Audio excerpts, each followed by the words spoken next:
Yeah, we call this amor seco. Pero tignan mo ang mga presyo, kapatid. Sa atin, sana ba? Ayan, tignan mo. Damo to sa atin eh. Ano ba yan? Binibenta pala nila yan. Mga tao sa Pinas, simulan nyo na po magbenta ng amor seco. Ang mahal, $16, $17. How much? God, that's beautiful. $114.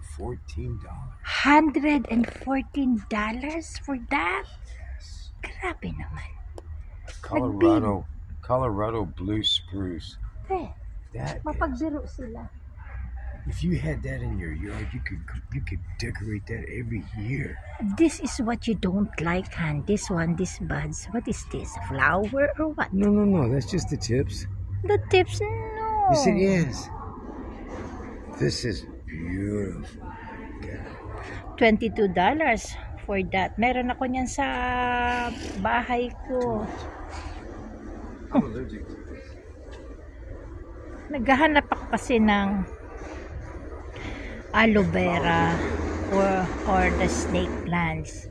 Kaya kami nagpunta. Oh, they have a small one, Han. I just saw that. Ay, matanda nito. How much?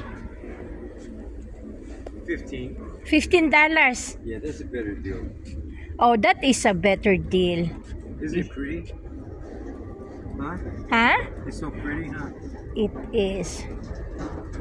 $15 is mahal pa rin. Hawang ko ba?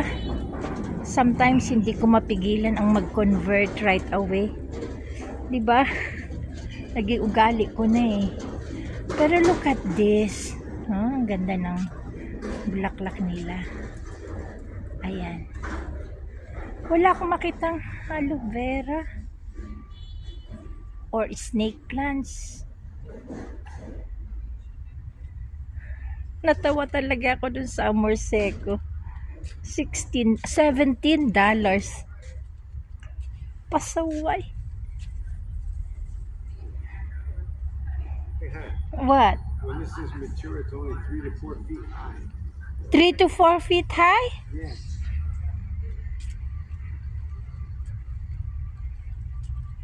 Keep it moist the first year, and then 2 times per week after that. This is they're all cute, but the one right in the front is. How do you call this? It's an Alberta spruce. Oh. That must be a really short fence. Huh, looks like a pine tree. It's a Christmas tree. Yeah, it probably makes pine cones. Maybe little pine cones. That's what I'm saying. Look at the grapes. Those are good sized bushes. Uh-huh.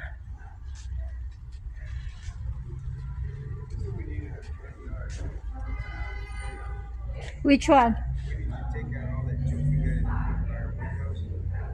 And put that one. Aha. And look at this. Very common to sa atin, di ba? Ano tawag dyan?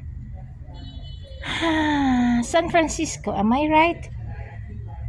Very common. Minsan nga pinapatay pa natin to eh.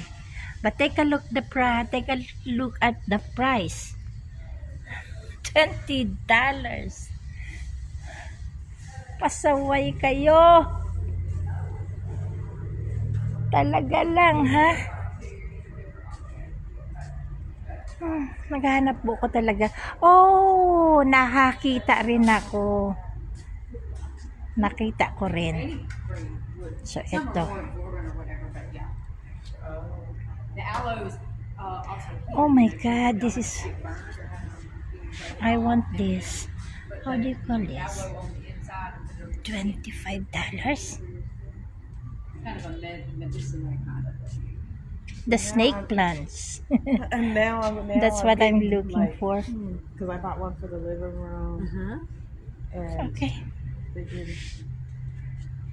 Ayun ang snake plants. And I need another one, but I want to go with a different because they're I found one. too little. Where? At the back? See the red flowers sticking up on the bush? You can hardly see the flowers from here. Uh-huh. The camellias. They're really pretty and they smell good. The whole area you can smell it. How much? These are little finger pokers. $28, I think. Oh, wow. Wow. Ang mamahal, ano? 17. It's really cute. The ones I told you would look good to put 3 or 4 of those in front of our house. Mm-hmm. And put in a few bags of decent dirt. I want to go look on that side too. Oh, yeah. I'm coming. I'm gonna buy one, It's Han. $40. It's right there what I want. We need It's to right. get a basket or something. Yeah. You don't want Okay. one of them big old freaking cards. No, I'm not. I'll be back in here.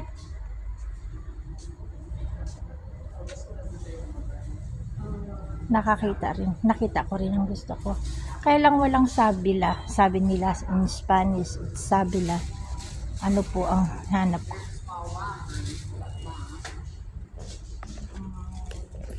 Yeah. The variegated. It's small variegated. Oh, Is this the same thing? No, this is. yeah. Yan po They're- hinahanap ko. This type of plant, they're still kind of the same family type of thing. They do the exact same Okay. thing. Thank you for Just a- well, close. Ang gaganda naman ng flowers na to. Ang ganda talaga ng mga flowers na to.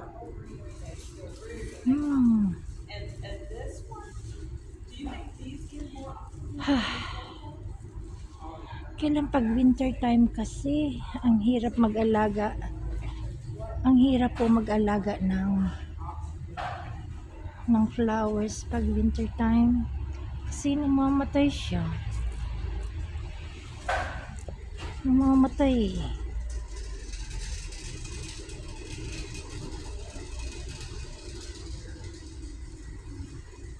Ay nako. Consumption.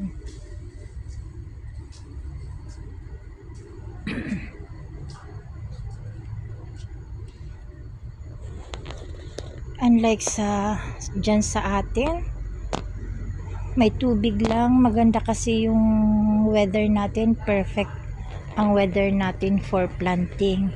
Here in America, ang gagawin mo is to put them inside your house or magkaroon ka ng greenhouse para sa halaman mo. Okay, thank you for watching. Please like and subscribe po. Marami pong salamat.